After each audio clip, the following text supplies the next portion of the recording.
Bonjour chers élèves, je me nomme Akaizan Maximin. Nous sommes en semaine 23. Nous allons voir une leçon d'histoire sur les étapes de l'indépendance de la Côte d'Ivoire. Bien avant, je vais vérifier vos connaissances. Citez le nom d'un acteur de l'indépendance de la Côte d'Ivoire. Félix Houphouët-Boigny est un acteur de l'indépendance de la Côte d'Ivoire. Je vais lire une situation d'apprentissage et après, nous allons répondre aux questions de compréhension. Un groupe d'élèves de CM2 a suivi à la télévision nationale une émission sur l'indépendance de la Côte d'Ivoire. Ils recherchent auprès de leur maître des informations pour comprendre le processus par lequel la Côte d'Ivoire a obtenu son indépendance. Qu'est-ce que le groupe d'élèves du CM2 veut avoir comme information? Ils veulent comprendre les étapes que la Côte d'Ivoire a franchies pour obtenir son indépendance. Cette indépendance s'est réalisée par un processus que nous pouvons appeler aussi étape. Aujourd'hui, nous allons étudier les étapes de l'indépendance de la Côte d'Ivoire. Notre pays, pour accéder à son indépendance, est passé par plusieurs étapes. Ce sont l'Union française, la loi cadre, la communauté franco-africaine. La première étape est l'Union française. Elle a été créée en 1946 par la Constitution de la 4e République française. Elle associait la métropole, c'est-à-dire la France, et les départements d'outre-mer aux colonies françaises d'Afrique. Avant l'Union française, tous les ressortissants des colonies étaient considérés comme des indigènes, c'est-à-dire des personnes qui n'avaient pas les mêmes droits que les Français à cette époque. À partir de l'Union française, l'indigénat fut aboli et tous les ressortissants des colonies françaises étaient désormais considérés comme des citoyens français. Rappelons que la suppression de l'indigénat avait été recommandée à la conférence de Brazzaville, qui s'est tenue en février 1944. Les Africains avaient le droit d'élire leurs représentants à l'Assemblée nationale française et de créer des partis politiques. Certains parmi ces élus ont même été nommés ministres dans le gouvernement français, tels que Félix Houphouët-Boigny. La loi cadre est la deuxième étape de ce processus. Cette loi cadre a été adoptée en 1956. Elle est l'œuvre de deux grands personnages, Félix Houphouët-Boigny et Gaston Defferre. Elle vise à réorganiser les liens de la France avec ses colonies.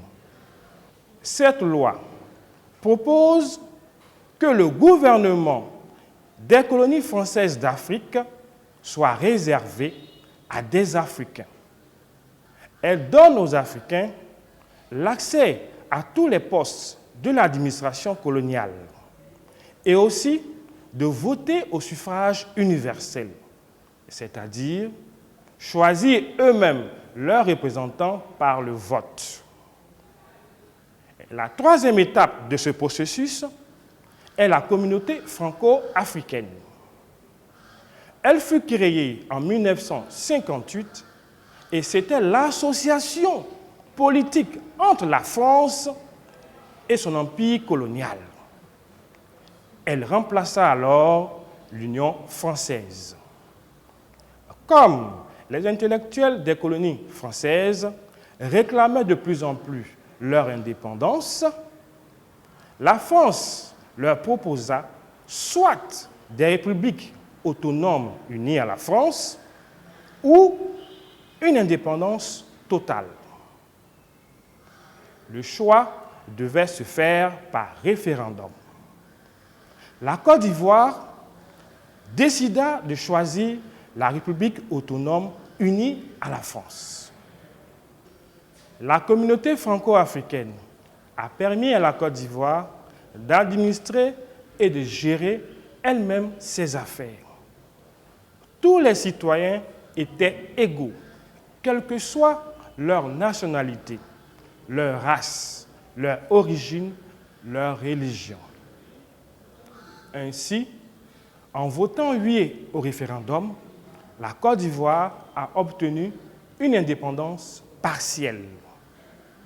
C'est-à-dire qu'elle gérait ses affaires, mais les grands ministères tels que l'économie, la défense, l'intérieur étaient toujours sous le contrôle de la France. 2 ans après la création de la communauté franco-africaine, notre pays a obtenu véritablement son indépendance le 7 août 1960, avec pour président Félix Houphouët-Boigny. Notre pays change de symbole. Le drapeau est orange, blanc, vert. L'hymne national, la Guyanaise, est créé. La devise est Union, discipline, travail. Tout ceci fait la grandeur de notre pays grâce à Félix Houphouët-Boigny et ses compagnons de lutte, qui sont Gabriel Dadier, Fulgence Bou, Joseph Anoma, Georges Cassi, tous membres du syndicat agricole africain, ont créé en avril 1946 un parti politique qui est le PDCI-RDA, afin de lutter pour l'indépendance totale de notre pays. Cette lutte a été menée à travers des marches et des meetings. Ils ont même obtenu le 16 avril 1946 la suppression des travaux forcés, la vente directe des produits des agriculteurs sans passer par des intermédiaires. Que pouvons-nous retenir de cette leçon? Retenons, les étapes de l'indépendance de la Côte d'Ivoire sont l'Union française créée en 1946, la loi cadre de 1956 avec Félix Houphouët-Boigny et Gaston Defferre, la communauté franco-africaine créée en 1958 par le général de Gaulle. Ainsi, notre pays est devenu indépendant le 7 août 1960. Chers élèves, nous allons faire un exercice d'application pour vérifier si vous avez compris la leçon. Exercice d'application. Voici la consigne. Parmi les propositions suivantes, entourent les étapes de l'indépendance de la Côte d'Ivoire.